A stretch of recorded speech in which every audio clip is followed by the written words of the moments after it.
Bonjour à tous, je continue à vous partager des extraits du livre du cardinal Ratzinger, Foi chrétienne hier et aujourd'hui. La foi chrétienne n'est pas seulement un regard rétrospectif sur le passé, ancrage dans une origine qui est derrière nous dans le temps. Penser ainsi reviendrait finalement à du romantisme et à une optique de simple restauration.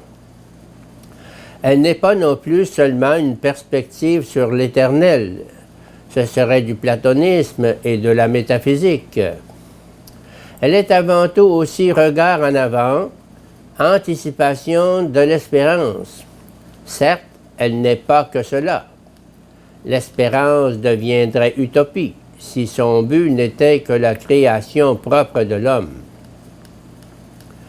Elle est véritable espérance par le fait qu'elle se situe dans le système de coordonnées de toutes les trois dimensions du passé, c'est-à-dire du passage déjà accompli, du présent de l'éternel qui unifie le temps divisé, de l'avenir où Dieu et le monde entreront en contact et où véritablement Dieu dans le monde en Dieu, sera comme l'oméga de l'histoire.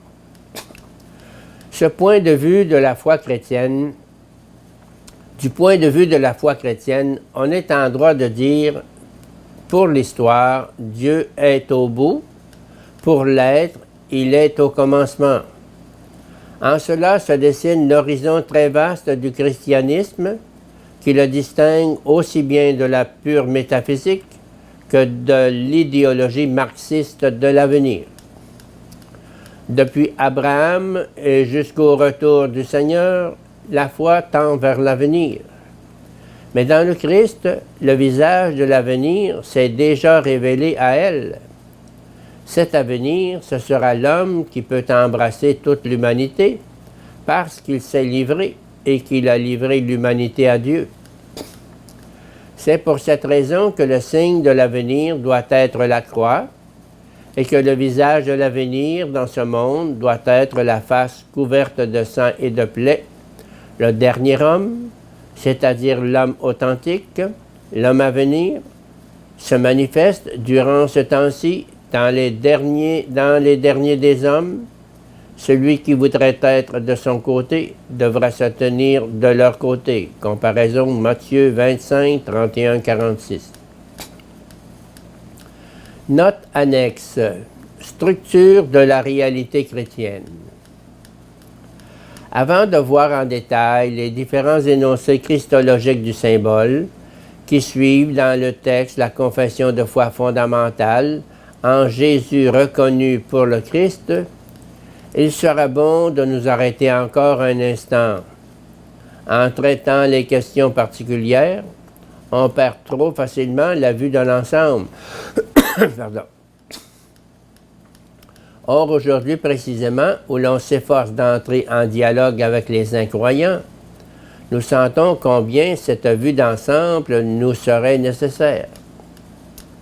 Parfois, on a l'impression, en voyant la situation de la théologie moderne, qu'elle est heureuse de ses progrès œcuméniques, certes très louables, et qu'elle est bien aise de pouvoir enlever de vieilles bornes pour les replacer, il est vrai, bien souvent à d'autres endroits, au point qu'elle ne remarque plus suffisamment les problèmes immédiats de l'homme aujourd'hui, qui n'ont souvent que très peu de rapport avec les traditionnels points de discussion entre les confessions. Qui est capable d'expliquer brièvement à un interlocuteur, de façon compréhensible, ce que veut dire véritablement être chrétien? Qui peut expliquer clairement à l'autre pourquoi il croit et lui indiquer quelle est l'orientation élémentaire, le cœur de la décision de foi? Mais là où ces derniers temps, on commence tout de même à aborder largement cette question, on en arrive bien souvent à dissoudre la réalité chrétienne dans des généralités agréables, qui certes flattent les oreilles de nos contemporains, comparaison 2 Timothée 4.3, mais les privent de la nourriture substantielle à laquelle ils ont droit. La théologie manque à son devoir lorsqu'elle se contente de s'enfermer en elle-même et dans sa propre érudition. Mais elle y manque encore bien plus lorsqu'elle invente des doctrines au gré de ses passions, 2 Timothée 4,3, et offre des pierres au lieu de pain, ses propres discours au lieu de la parole de Dieu. La tâche qui s'offre à elle entre Charybde et Scylla est donc immense. Essayons malgré cela, ou plutôt à cause de cela, de réfléchir dans ce sens et de résumer la structure fondamentale de la réalité chrétienne en quelques propositions claires et simples.